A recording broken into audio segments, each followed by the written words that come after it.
जो संविधानाला कारणीभूत आहे त्याला तुम्ही संपवायला निघाले.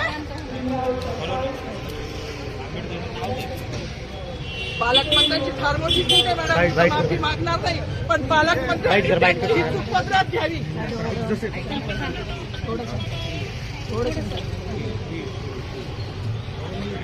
मला मीडियाशी घेणं नाही मॅडम, मला सस्पेंड केलं, मी वाळूचे गाड्या उपसी, मी माती काम करीन, पण बाबासाहेबांची ओळख पुसून येणार नाही. मला सस्पेंड करायचं करू शकता मॅडम, बाबासाहेबाला संपवायचं काम करायचं नाही.